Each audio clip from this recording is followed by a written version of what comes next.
All right, there we are. We are live. We are live indeed. How's everyone doing out there? Welcome. Hi, guys. And hello to everybody there on TikTok and Facebook. My name is John Gardner. This is my wife and law partner, Radlin Mendoza, and we are the immigration law firm Gardner and Mendoza in our 25th year. Woohoo! Yeah, doing immigration law. That's crazy. It's really exciting and fun to be here. We're happy to do this. We come to you once a week and we bring you immigration updates, and we also answer your immigration questions.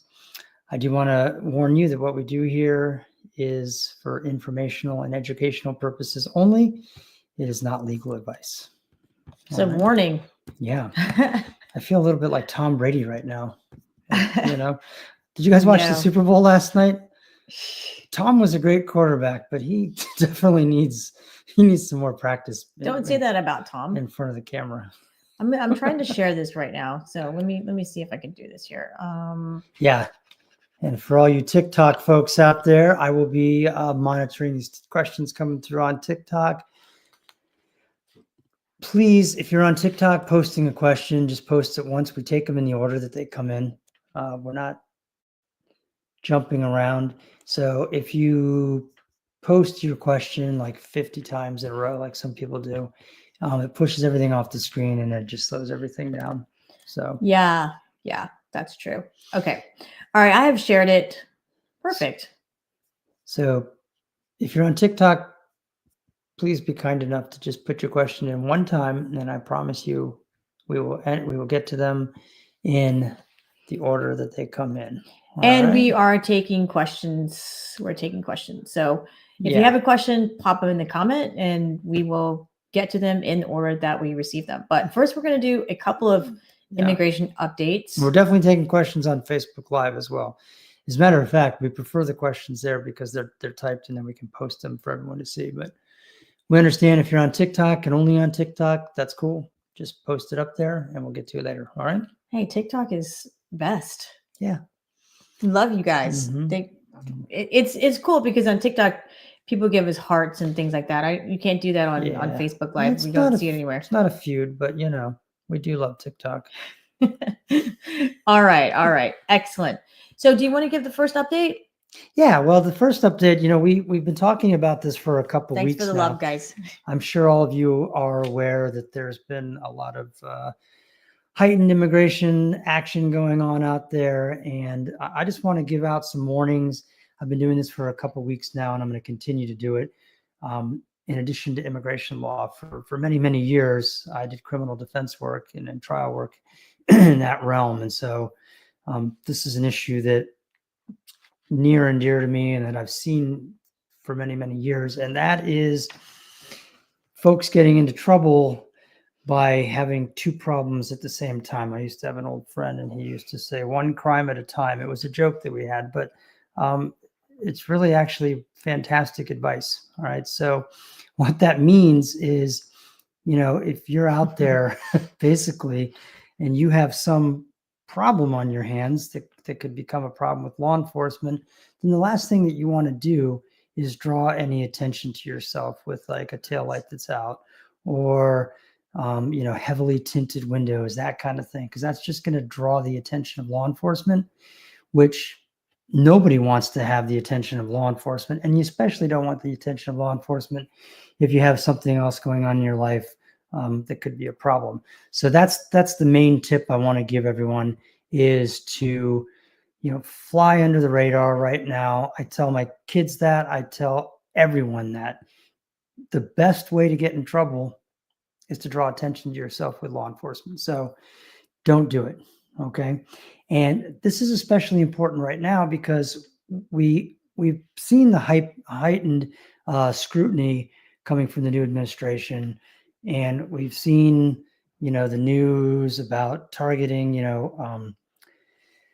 folks with criminal records and folks with prior deportation orders. And I said it 2 weeks ago that I suspected that was the beginning, but that at some point it would start to broaden, to spread, to go from the tier 1 targets to tier 2 to tier 3. And it's already happening. There was a law after 9/11 287G, I think it was, that allowed basically the federal government to deputize local law enforcement to do immigration inquiries, but only in jails and other detainment facilities. There was a push at that time to expand it to allow local law enforcement out in the field to do something similar. It got a lot of pushback. This was in 2007. It was going on in the state of Arizona. Some of you may remember the litigation going on with that. And the concern obviously was that you'd have, say, a state trooper making immigration inquiries and immigration determinations out in the field. And when I say out in the field, I mean, just out in neighborhoods, stops, side of a road for a stop on a highway, whatever. And that's really, they're a state trooper, and now they're basically being asked to interpret and apply federal law. And that was always the sticking point and the rub. And that's why the litigation and pushback came. There was training that was supposed to be involved so that they knew what they were doing. The case was pending. And then the Obama administration basically just squashed the whole thing when they came into office. And so that was the end of it. It's back. We've already seen the governor of Florida and Texas both asking the feds to basically deputize their local law enforcement to do this very thing. So they stop you for, heavy tinted windows or a taillight that's out, ask for license registration, and then start asking questions about immigration, which you don't have to answer, by the way. But if you don't answer them and it's just state law enforcement, there's really not a whole lot they can do because they can only issue tickets for violations of state laws. But if they're deputized to enforce immigration, that's a whole different ballgame, because then they're going to be able to basically detain somebody in a routine traffic stop if they suspect after questioning that there is an immigration issue there. So again, you can fight this. That's fine. If you want to go protest in the streets and all that stuff, that's great. Totally your prerogative. But my advice to you right now, to just help yourself in this moment, is to not do, I don't want to say stupid, but don't do things that are just unnecessary that draw attention. Drawing attention. Okay. That's correct. Yeah. You don't need to be coming out of Peabody's at the oceanfront at 2 a.m. and getting in a fight with somebody. You don't need the cops coming out to your house because there's a party where the music's so loud that the neighbors called the cops, that kind of thing. All right. Just watch yourself. That's my $1 million advice. It seems really simple, but please trust me on this. Okay. Yeah. And then just kind of reiterating the advice from previous weeks, and we've been doing this now for a couple of weeks, same advice, same recommendation. And that is, if law enforcement comes to your home, just, and if you're in the immigration space right now and this impacts you, then you've seen these videos, you've seen other attorneys, you've been on social media, that you do not have to let law enforcement into your home unless they have a warrant signed by a judge. So you don't even have to open the door. You don't have to answer the door. You don't have to say anything. So, you want them to go away, and you can just simply say, I'm not answering any questions. You don't have a warrant. Please leave. And again, we know that this is sort of a bold move because we're all sort of accustomed to listening to law enforcement, and this is a very uncomfortable thing for most of us to do, but you got to do it in order to protect yourself. So just know your rights. And, we have Know Your Rights flyers. We have information. If you want any of that for you or your family members or in your neighborhood, please feel free to reach out to us. We will mail it to you. We'll send it to you. We can even send it to you electronically, but you can give us a call at our office number, which is 757-464-9224, or you can just make a comment here and we'll see it, and we can send anything to you, and we can direct message you. So right. There's a lot of information out there, and there are a lot of resources out on the internet. And we just want to make sure that you know what your rights are, And one of them is you do not have to talk to law enforcement, especially when they come to your home. Yeah. And your place of business. When they're at your house or place of business, you're not required to talk to them at all, especially your home. Your home is number one. You don't even have to answer the door or open the door for them. When you're out in a car, it's a little bit different. You have a lower expectation of privacy there. And if you're driving, you are required to give identifying information. So that's why you should always have an ID on you as well, preferably with a local address. But if you're a passenger in that vehicle and they start asking you questions, you're sitting in the back seat, you don't need to answer those questions. It's hard. I know it's hard, but just be polite, be courteous, respectful, and just don't say anything. All right. Yeah, that's great recommendation. And, we're going to get into a little story later, but why don't we answer a couple of questions? Because I know we've got a couple of questions over here, and I want to just make sure that we get to as many questions as possible, but we are going to give updates throughout. We'll interject. Yeah, sure. So Charles wants to know if immigrants can travel domestically with their foreign passport. Interesting question. So, if you are an immigrant, right? And so when I hear immigrant, I hear somebody who is a lawful permanent resident of the United States. So there also can be non-immigrants. Non-immigrants, for me, and under immigration law, are people who may be here on a tourist visa or an F1 visa. It's a non-immigrant visa, meaning it does not lead by itself to lawful permanent residency in the United States. So an O1 is a non-immigrant visa. An H1B is a non-immigrant visa. So when I hear immigrant, you're a lawful permanent resident. So the question is, okay, maybe I don't feel like getting my real ID, right? In May, I believe is the effective date. And can I travel around with my foreign passport? I have my permanent resident card in my pocket. I have my foreign passport. You should be fine traveling with those documents. Well, wait a minute. Hold on a second. Maybe I actually let me step back for a second. I believe the whole point of the real ID is to make sure that you are lawfully present in the United States and have lawful presence. Does a green card and passport get that done? That's a really good question. Mm-hmm. Let me pause on that answer and get back with you next week or put it in the comments, because right now with travel, with Real ID going into place, the whole point is, well, who knows what the point of it is, right? I haven't read the policy, or I don't know what is the impetus behind it, but it is really going to be separating the have, so to speak, and the have-nots, right? Who is lawful in the United States? Who can get this Real ID because you have proven that you are able to be here in the United States? One of our clients got Real ID, and she did it with foreign passport, and I believe just even a copy of her green card application receipt number. So I'm going to pause on that question. I want to actually answer that one right now because I'm not 100% sure. But if you are, if you have a Virginia driver privilege card, for example. So in Virginia, you can get what we call a driver's privilege card, and you don't have to be documented to get a driver privilege card. And so with that, I would definitely not be traveling around with that particular document.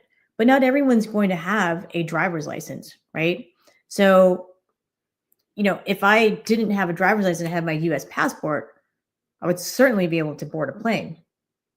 And, I don't want to answer that without 100% double checking, but I can't imagine a scenario where a permanent resident card plus passport is not going to get you through the airport when you agree. If you don't have, a driver's license for whatever reason and don't have Real ID. And we're presuming you're talking about flying. Obviously, you could travel domestically in a car without any idea at all. Right.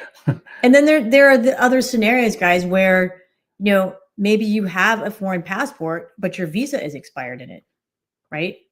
Is that going to raise any flags? But it's your foreign passport, the visa expired. Maybe you're in the process.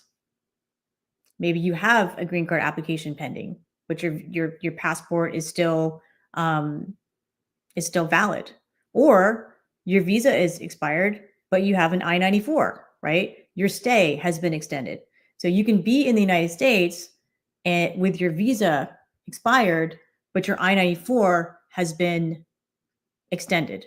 So there are these different types of scenarios where, you have your passport, you've got your visa, oops, it's expired. Are they going to say anything about it? You travel with your I-94, your most recent, let's say you're on an H-1B with your most recent I-94, but you haven't gone back to your country in order to get that visa extended, and you don't have to.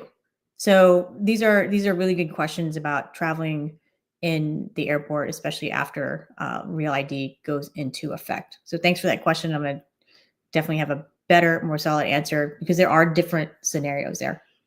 Right. So that just means that you all will have to come back next Monday at 8:00 and join us again. Are we doing it on Monday? Yeah. Sunday or Monday. Yes, we haven't really landed on a favorite night. Monday was a little tough today. I'm so full. Last appointment ended at 6:30, and I didn't even chew the food. Honestly, and I ate so fast and ate too much, but I'm good. Too much, too fast. You're not. It was really not a well woman. It was really yummy. All right. Okay. All right. Let's see if we have another. So we have a question here. Wait a minute. We had some. Here we go. Here we go. So CSAT says, do you see Trump changing any laws or rules regarding the I-130 petition? So for everyone out there, the I-130 petition is called the Petition for Alien Relative. And that is when a lawful permanent resident or a U.S. citizen is filing a petition for their family member to ultimately immigrate to the United States. The family member could either be in the United States and they're doing adjustment of status, or the family member could be outside of the United States and they're doing consular processing. So I don't see the I-130 petition laws changing. Legal immigration is still open for business, right? I just want to reiterate that there's no pause on legal immigration. If you have a family member outside the United States, if you have a family member here in the United States and you could do adjustment of status, legal immigration is still open for business. We can and we should file the I-130 petition. So I don't see any laws or rules changing regarding that. With an I-130 petition, you have to show that you are either a permanent resident or a U.S. citizen, proof of that.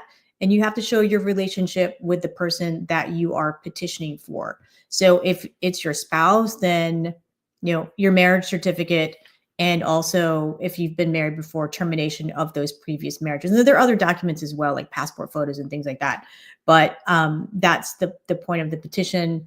And I just don't see that fundamentally changing. The processing times are pretty lengthy right now. There's 16 months for an I-130 petition for an immediate relative of a U.S. citizen, which is parent, child, or unmarried child under the age of 21 of a U.S. citizen. It's 16 months. I mean, it's a pretty long time. For permanent residents, it's worse when you're filing for a spouse or unmarried child. And it's really lengthy to get that I-130 petition approved. So hopefully the processing times don't get any longer than that. A lot of people have predicted longer waiting times, longer processing times, because the administration is trickle down of, okay, we need a bunch of evidence, be harder on these applications, be tougher, issue requests for evidence. We'll see. Time will tell. We haven't gotten there yet. Right. For now, everything is, like Radlin said, is pretty standard. There may be more scrutiny. And the times the times fluctuate for all kinds of different reasons that have nothing to do sometimes with the administration. But yeah, regular cases, just absolutely nothing has changed there. All right, let's see here. Lisa Tan says, I have a friend that hasn't applied for their adjustment of status, K-1 visa, married, financial issues. Any advice? Really good question. So we've got somebody who's come in to the United States on a K-1 visa, probably married the spouse, right, who petitioned for them, and they have not yet filed their adjustment of status because of financial issues. Well, here's what I have to say about that. This should be their number one priority. So start cutting things if you have to, right? I know this is everybody at some point in their lives, right? None of us has gone through our whole life without having to do budget cuts for whatever reason, right? There's a financial issue. I mean, John and I have had to do it, when we're building our house, when we're running our law firm, and the economy tanks, or whatever the case may be. We've all been there where we've had to put certain priorities first and other priorities had to go by the wayside. So you got to make it happen.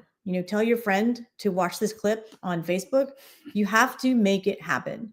If you're sitting here and you have entered on that K-1, you're married, time has run out, you're out of status, right? If you haven't filed that adjustment of status yet, you are out of status.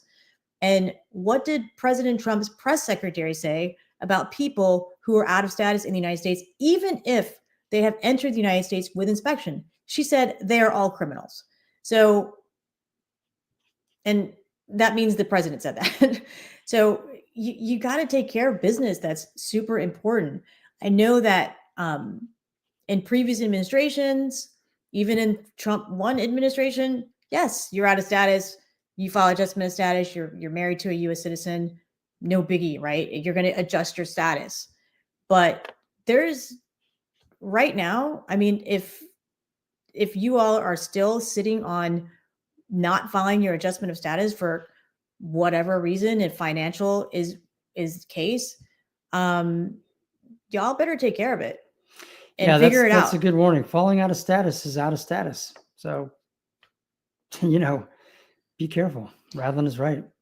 Yeah. And you're lumped in there with all the people who have crossed the border without permission, right? Who have entered the United States without inspection, what everyone calls the illegals. And I don't like to use that term. I don't think any human is illegal, but just so you guys know what I'm talking about, people who have overstayed their visas and their stay on their visas are criminals, according to this administration.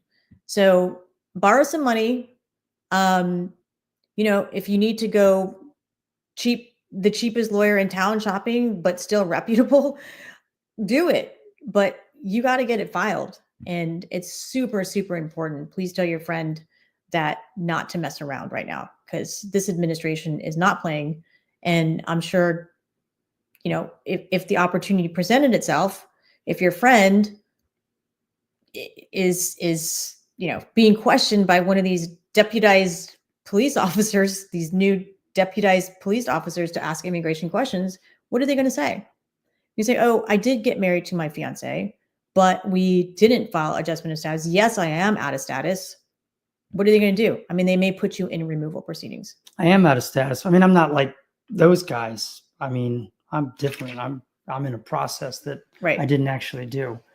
Yeah. I mean, the bottom line is there just needs to be a heightened sense of urgency, because I mean, these laws that are being enforced, these laws have been on the books for decades, but they're really, really being enforced now, like very strictly. And so you got to be careful. Just, whatever you were doing before that you think is fine, or what everybody told you, oh, don't sweat it. Yeah, I did that and it was no big deal. It's a new administration, and it's not that there's so much a new rule book. It's just that there is really strict enforcement of the rule book. So be careful. All right. Right. And just make it a top priority. Make it a top priority. Okay. If your friend needs to go to a clinic and get help from one of the legal clinics, many law schools have immigration clinics reach out there. But don't make finances an excuse, right? Yeah, this is not just us selling our services. If you want to hire us to help you out, wonderful. I think we're fantastic at it. I know that we're fantastic at it. Read our reviews. Yeah, read our reviews, exactly. And we've been doing it for 25 years. But if you don't want us to do it, fine, that's up to you. You're adults. You can hire anybody you want. But Radlin's right. Don't play this game where you say, oh, I can't afford it right now. Look around at all the stuff you're doing and ask yourself why you're prioritizing other things over the single most important thing, which is getting your immigration stuff squared away. All right. Right. And seriously. And I would like to add there in Friend's case is that when you file for permanent residency, you're also filing for the work permit, the work authorization application. You're completing that. And when your friend gets the work permit, they're able to work in the United States, right? They're able to contribute income. So not only are you may be in trouble by not doing it, but you're also not able to work because you don't have work authorization, because you don't have money to file for the work permit. You don't have money to file for the green card. I told somebody today, maybe it was a little harsh, but this person that I was meeting with had a criminal record and could really mess up her citizenship case. And I said, listen, you need to stop stepping over $10,000 bills to save a few bucks because you want to file your very complicated case on your own. And I said, and this is what John and I and our team, for that matter, say, look, it doesn't have to be us, right? If you want to hire somebody in your backyard, we're not perfect fit for everyone. You want to hire someone in your neighborhood, go find that person. But please, for God's sake, let an immigration attorney handle your case in 2025. If not now, when? This sounds like preaching, but it is, because it's like, I used to spend my whole days in courtrooms, and I used to see these cases. They were always dealing with like child support, and there'd always be some defendant up there telling the judge that they couldn't afford to make the child support payments. Judge, I just don't have the money. And the judge would say, well, you're wearing an Apple Watch. You found the money to buy the Apple Watch. I think you can afford to pay the child support. And the judge had a point. So just shift your priorities. All right. Maybe it's more complicated than that from your friend, but there are other resources. And if worse comes to worse, you do not need an immigration lawyer to file your immigration case. I highly recommend that you use one, no matter how straightforward you think it may be. But they can also self-file. They can hit the books and take it. I don't recommend it, but they can self-file as well. But I wouldn't not do anything. Okay. And go outside. Okay, that's a lot. Sorry. Y'all were asking for it. We're passionate about that. Yeah. Okay. So Alfredo. Here. Oh, okay. Yeah, you want to grab that one in Spanish? Yeah, Alfredo. I believe he's asking this question in Spanish, and I apologize, Alfredo. My Spanish is very rusty, but I believe the question is, does he have to have? Can he go to court? Can a person go to court without an attorney the second time around?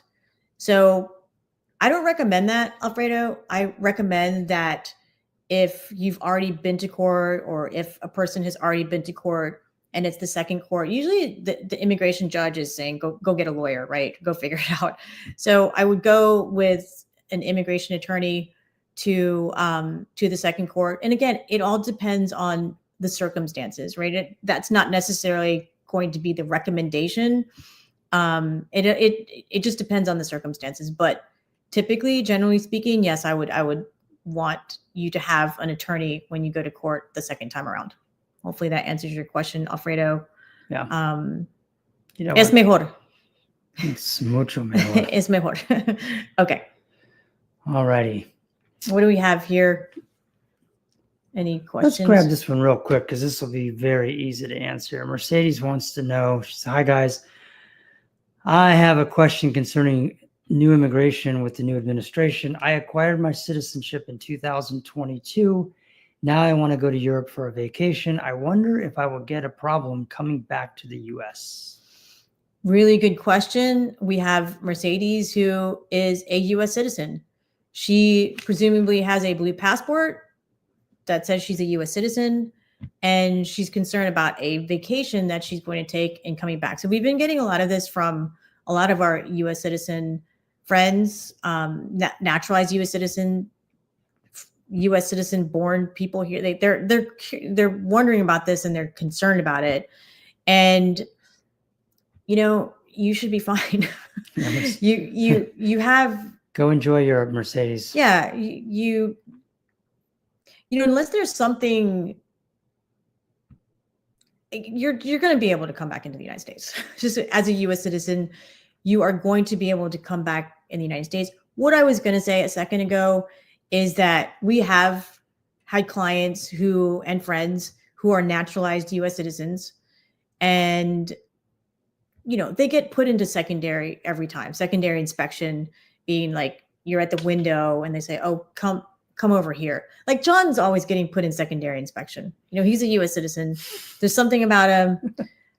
He's always happened in Japan, twice in the Philippines, and once coming back into the US from Colombia. Right.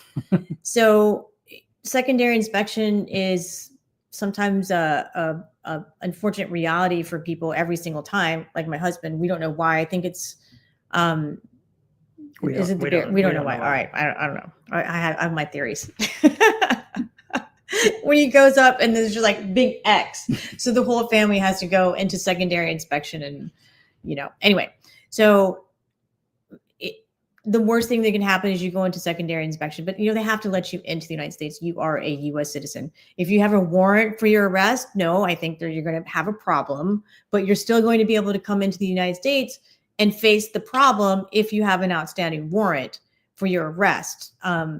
So barring any of that, Mercedes, I'm assuming you don't have any warrant out, and you have a clean record. But even if you didn't, even if you had a rap sheet that was super long, but everything has been resolved, right?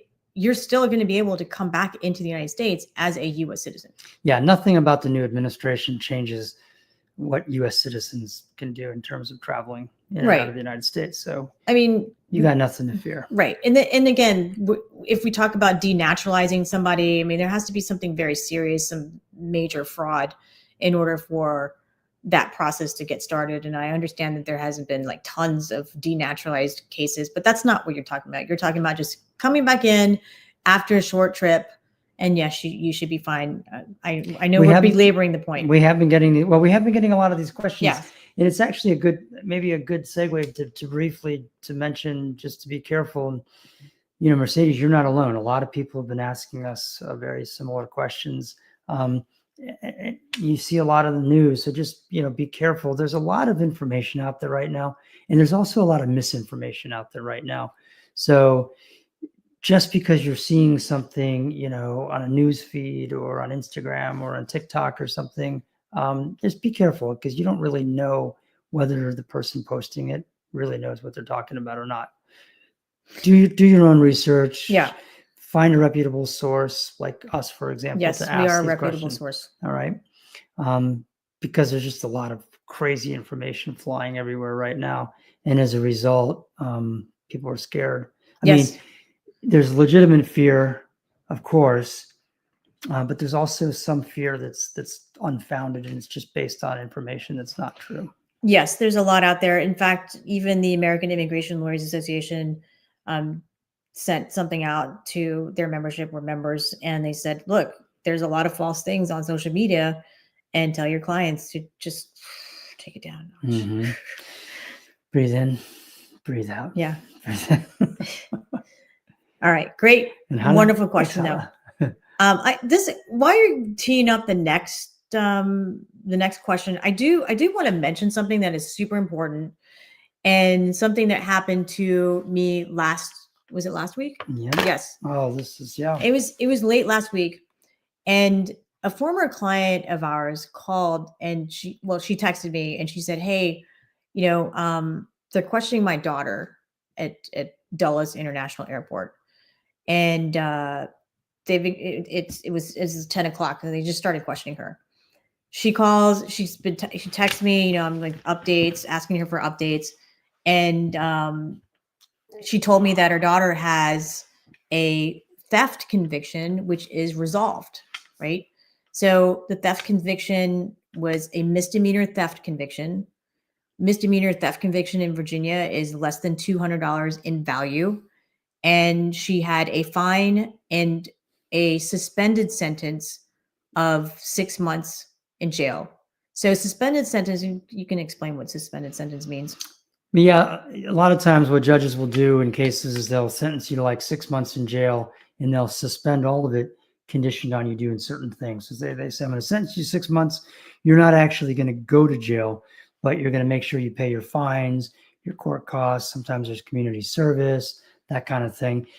And as long as you do those things, then you don't ever have to go to jail. Right. And in the suspended period is usually for some time, like for 2 years. And after those 2 years, it's totally off the books and gone. Right. And in this case, it was a 6-month suspended sentence. So when I looked that up for her on the case information system. So when I see something like that, or when John sees something like that, or when an immigration attorney sees something like that, you automatically think, okay, this is a misdemeanor theft, less than $200, fine, 6 months suspended sentence. This is falling under something we call the petty offense exception. Okay. So something really important about a theft conviction, is that it's considered to be a crime of moral turpitude for immigration purposes. And what that means is, in the context of this, where the client's daughter was detained in the secondary inspection, they deemed her inadmissible, right? Not able to come in as a permanent resident because of this theft conviction. So they're looking at a screen, right? I don't know what information that they see there, but long story long is they held her until about 8:30 p.m., finally released her, but gave her a notice to appear in immigration court, which means that she was put into removal proceedings as a permanent resident. Yeah, don't worry, Mercedes. She's not a U.S. citizen, and she has a conviction. And she has a conviction. The point and the recommendation here, guys, is if you are a lawful permanent resident, and if you have an arrest that went away, if you have a charge that was resolved, you have a conviction that was resolved, you need to carry your certified disposition with you. And a certified disposition is when you go to or request from the clerk's office of the city where you got that conviction or the charge or the arrest, and you're asking them to give you a certified copy of what actually transpired and what ultimately happened in your case. So this is super important. And if you have a theft conviction, or if you have a marijuana conviction, side note, you got to show that it was less than 30 grams, right? You need to double check to make sure that you can travel and that you should travel. Even if you've been traveling back and forth all this time, the enforcement there's more enforcement. There's more looking into the background. There's, waving in where this is a theft, it's a misdemeanor, you're free to go. They're looking more into it potentially. I mean, I know that they are. And so you've got to protect yourself so you're not detained for however many hours this person was detained and got put into removal proceedings. So now she has to go before an immigration judge. She has to do these ICE check-ins, and it completely could have been avoided. So that is my my story time. And to please, if you're a permanent resident, if you have had any interactions with law enforcement that got resolved, you've got to go and just carry that with you while you're traveling. Yeah, and this is a good point, a good time also to point out that in that same vein, if you have any kind of criminal conviction, any kind of criminal record at all, we keep talking about how important it is to have an immigration lawyer. That is like 10 times when you have some criminal record. if you've got a criminal record, you really, really, really are going to be crazy to file your immigration case on your own. Yeah. Without counsel. I promise you're walking into a landmine in a trap. All right. You've got to be careful.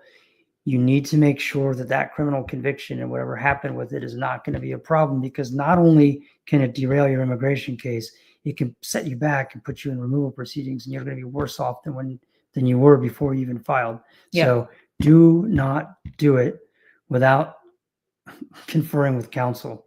And if you're not a U.S. citizen, if you're on a visa, if you're a permanent resident, and you have some kind of a case pending, make sure you tell your attorney, your criminal defense lawyer, your traffic attorney, that you're not a U.S. citizen, because there are many situations where the immigration consequences of the conviction can be worse than the conviction itself. Is maybe no big deal. You're going to pay a small fine, maybe not even have suspended jail time. But there are some convictions that no matter what the sentence is, they can still cause a major problem for immigration purposes. So if you have a pending case in state court, and if you're like, oh, it's not a big deal, I'm sure we can work it out, I'll just go represent myself, or just have a public defender take care of it. Bad move. Make sure you have an attorney who knows that there can be immigration consequences. Make sure you tell them, I am not a U.S. citizen. I heard on Facebook Live with Gardner and Mendoza immigration law that I could have immigration consequences that could flow from this criminal conviction. Yeah. Who are you going to confer with? What immigration lawyer are you planning on conferring with to make sure that I don't have a problem for immigration purposes? And if they say, I don't know, or we don't need to do that, get a different criminal defense lawyer. Yep. Great advice. So important. We've seen, we're not going to go into the stories that we've seen. No, I spent 15 years threading the immigration needle, as I called it. It was like crafting very creative pleas, creative sentencing structures, and all of them were designed to make sure that my non-U.S. citizen clients, when they walked out of the state court, would not have another immigration bigger problem brewing as a result of it. Yep. And sometimes the things I asked for were very perplexing to the state court judges, because they didn't understand why on earth would you be asking for that? And I'd have to explain it. All right. Next question. TikTok. And while you're looking at that, guys, we have a new version of the green card application form I-485. You must be filing the new version as of today, February 10th. So be careful where you get your forms. Go to uscis.gov if you're a self-filer. I don't recommend that you do self-filing, but uscis.gov, and make sure you're not getting scammed and paying for forms that are out of date. The most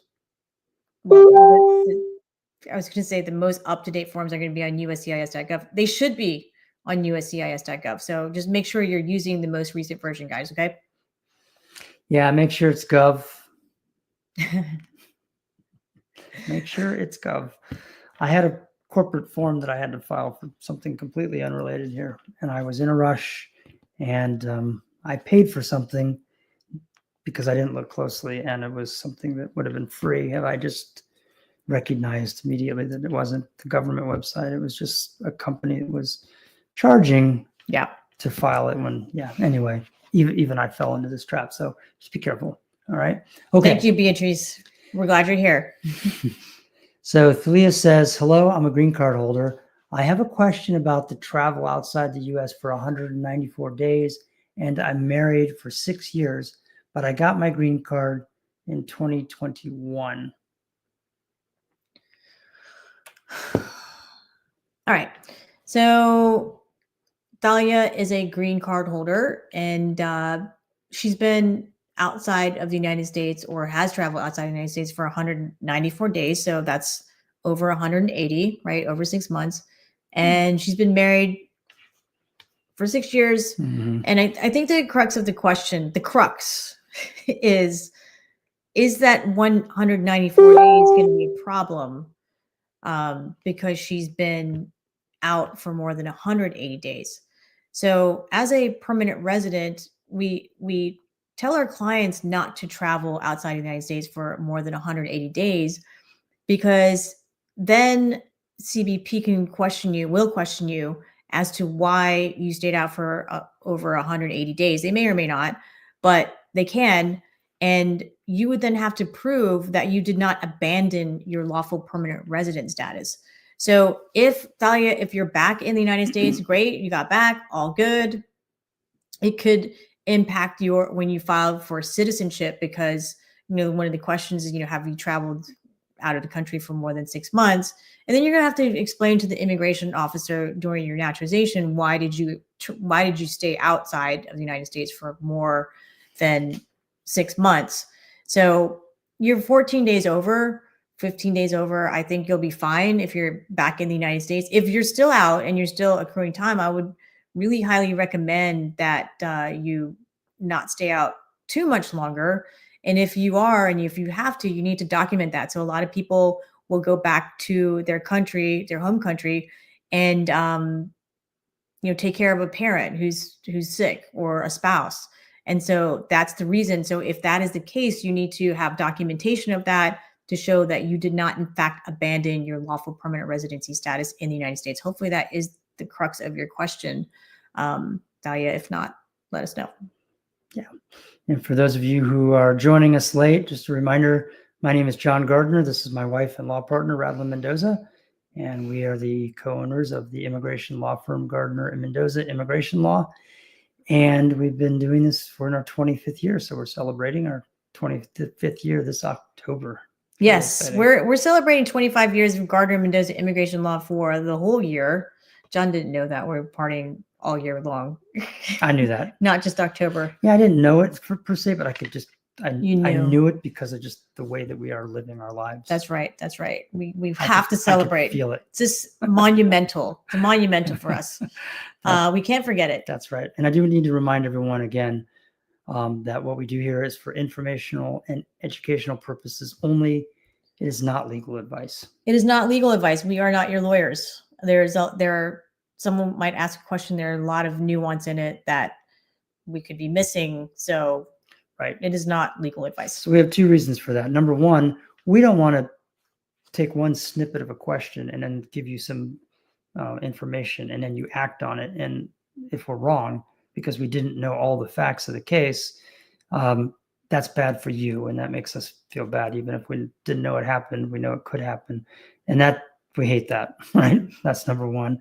And number two, how you don't want to have problems with law enforcement and ICE. We don't want to have problems with the Virginia State Bar.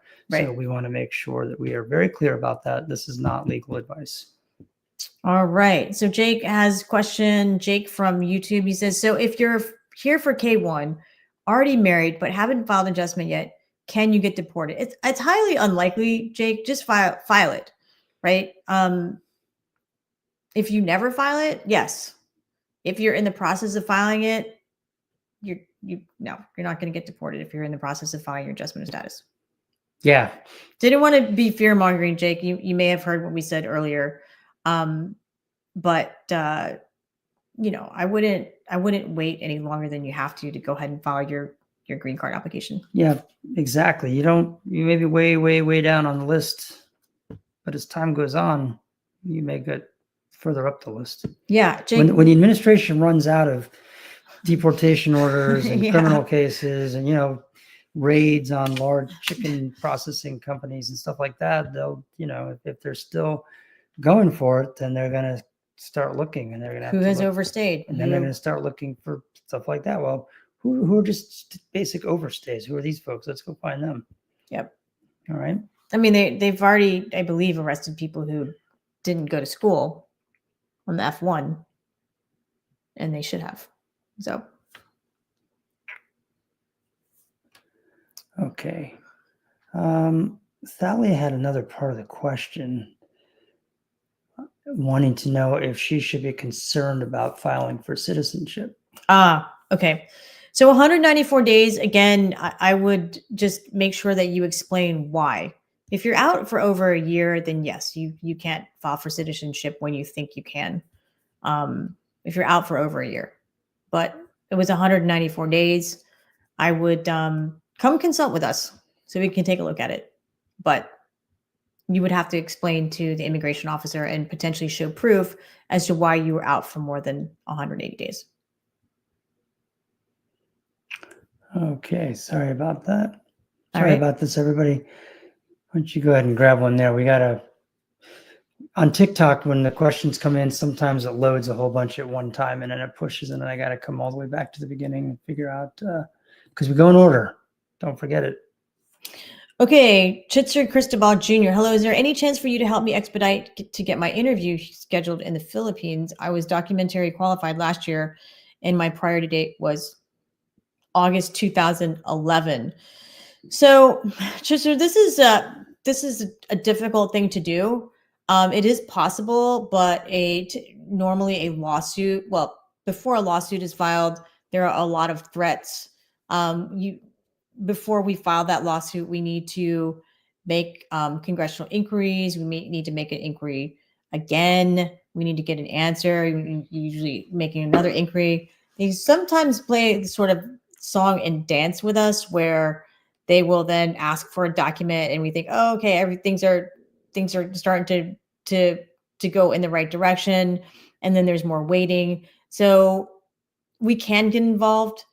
But again, we're typically doing a lot of pre-work before we file that lawsuit. So one thing that you might want to consider doing is, having your petitioner make a congressional inquiry on your behalf, on the case's behalf, to see if the congressperson can do anything to get you scheduled for the interview, make inquiries to NVC, do all of that, all the things that, we would do, and then see where it can get you.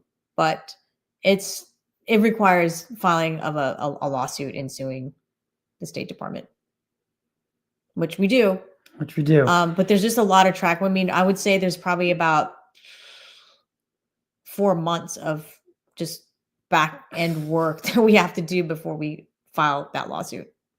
So we haven't done one yet with the new administration back. We did when this was the administration before. So I guess there could be some changes. But in the past, the lawsuits, super scary. We get it, but also highly effective. Yep. Okay, Nathan wants to know. Nathan sent their package for a marriage adjustment for a green card, and they're wondering when they should expect a receipt notice. So they sent that on Wednesday. Was that last Wednesday? Yes, last Wednesday. So a few weeks, like 3 to 4 weeks to expect that receipt notice. Good luck.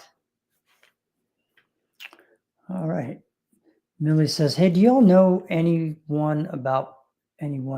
about parole in place for other situations? It's on the I-131 form update. Parole in place for other situations. We have only done parole in place for military family members, military service men and women family members. So I don't believe we've had any other parole in place cases at our law firm. That doesn't mean that there aren't any, but not that I know of. Keeping families together was also a parole in place, but it was not on that particular application that you're talking about. So, and that's also off the table now. But no, I'm not aware of a different parole in place other than for the family members, certain family members of military service members. All right, we got anything else there? Nope. Some thank yous. You're very welcome. All right, coming back over here to TikTok, the question is, how long could an adjustment of status case be delayed because of a DUI conviction on record? It's not. Shouldn't be delayed because of that. It's a conviction does not impact whether a person is going to get the green card or not, unless it was an egregious DUI with, bad accident, injuries and things like that. Right. But we're talking about a one DUI, first DUI. It's not going to impact the green card. It shouldn't. Right. I mean, you need to get the certified disposition for it. And again, it depends on the severity of it, but generally speaking, a DUI is a straightforward DUI is not going to impact a green card application. Can delay citizenship. Yes, it can delay a Will- citizenship. will It will delay. delay a citizenship. Yeah, I should say will delay. Because most of the time you're on probation for a year, and you cannot naturalize or have your naturalization application approved while you are on probation. So speaking of interesting things that John had to do was, hey, he's no probation, and my guy's going to spend another 2 weekends in jail. Like, why the heck would you do that? Well, why would your guy want to spend 2 weekends in jail rather than have 3 years of probation? Because he wants to apply for citizenship. Because he's getting ready to apply for citizenship, and he doesn't want to wait 3 years before he can even. So he can help his wife adjust status, who has been here in the United States, Right. and has overstayed. So those are things that are more important than being 3 years on probation. So, all right. Any more questions there? While you're looking for a question, another update.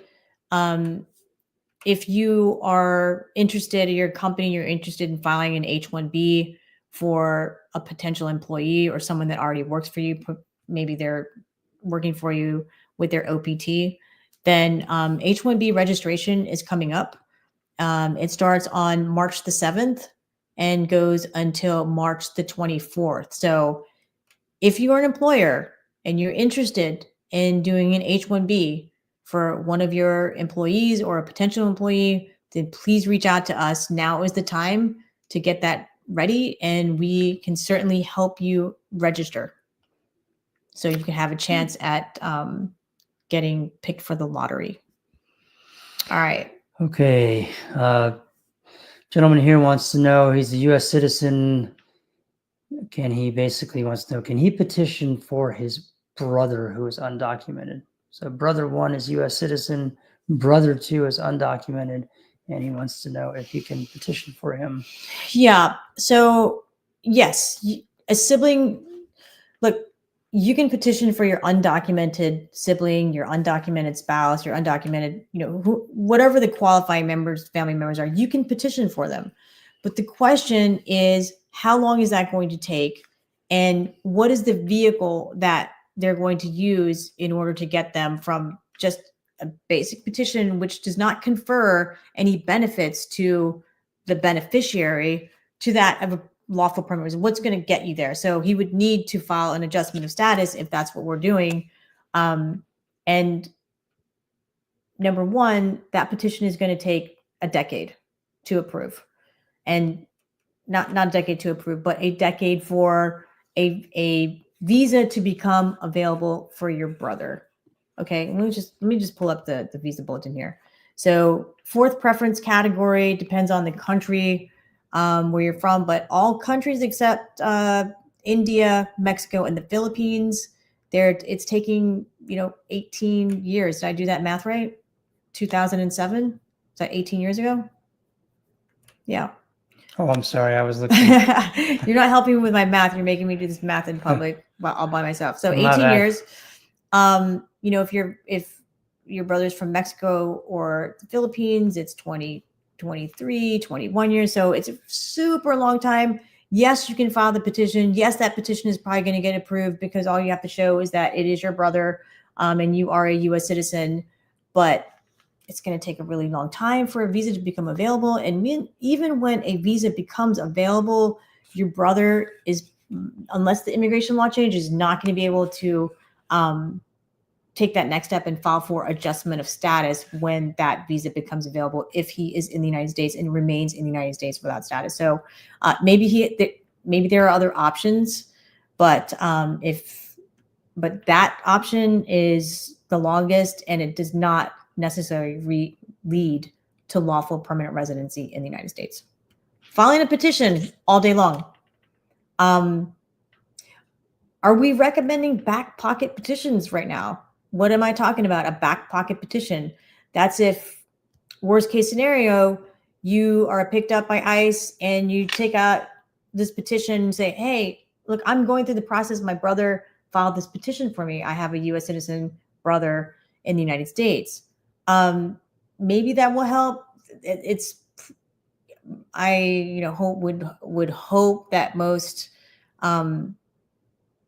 immigration folks, ICE folks, know that the sibling petition is taking a really long time, and if he's undocumented, maybe they know that, maybe they don't. Maybe that's all they need in order to grant a bond or release the brother on personal recognizance, right? So we are actually recommending that our clients file back pocket petitions right now, especially if it's a spouse, even though that spouse, the beneficiary spouse, the undocumented spouse, may not be able to get that benefit until far, far off, and after jumping through a lot of hoops. There is a misconception that, if you're undocumented and you marry a U.S. citizen, voila, you can just adjust your status. That is not necessarily true. In a lot of cases, it's not. So anyhow. Yeah, the back pocket petition, I think, is also really great if you're dealing, like we talked about at the beginning of the hour, with local law enforcement folks who are going to have minimal training. Yeah, and just say, I'm in the process, right? It looks like because you are in the process. It's not untrue. But we used to do that back after 9/11, and there was tons of enforcement. And right after 9/11, guys, we lived through it. We went through it. We were this is not our first rodeo. This is new, but this is not totally new. We've been here before. Yeah. This is exactly how it was and how things were after 9/11 for at least 2 years. It was very, very tight. Very intense. Okay. Time for one more. We're past time for one more. Okay, one more. Jane lucked out here. Last one. All right, Jane. Let's know. Hello. Can Jane. I apply for citizenship while a petition for spouse is still ongoing? Yes, you can. So what Jane is asking, Jane is a lawful permanent resident of the United States. It sounds like she has filed an I-130 petition for her spouse. The spouse is probably outside of the United States. Jane's thinking about applying for U.S. citizenship. So that's typically a good idea. One thing the one caveat is that if you have minor children and you're a permanent resident, you file a petition for your spouse, and you have minor children underneath that petition, then when you become a U.S. citizen, you are going to have to file separate petitions for your other two children or your child, in addition to your spouse. So it's always a good idea. This is such a great question because lawful permanent residents often will not file the I-130 petition, wait until they become a U.S. citizen, and they just lose all that time in between, right? So good job, Jane, in filing the I-130 petition for your spouse while you're a permanent resident. Now you're thinking about applying for U.S. citizenship, which you should. Again, be mindful if you have, if your spouse has minor children, you all have minor children together. Once you become a U.S. citizen, then your husband's case is going to, of course, move into the immediate relative of a U.S. citizen. It's a faster category, and it's all good. So, great question to end on. Great question to end on. And the first step, Jane, for you in that whole process is to call 757-464-9224. Yes. Gardner Mendoza Immigration Law. We can absolutely help you with your citizenship case. We'll take it from there. Okay. All right. Thank you guys so much. Yeah, amazing 1 hour. And we hope that you found it informational. And your questions were great. And your questions not only help you, but they help everyone else who is listening now and people who may be watching this later. So thank you so very much. Absolutely. And we will see you next week. Have a great week. We'll see you next week. Two thumbs up. Thumbs up. Always. All right. Bye, guys. Thank you.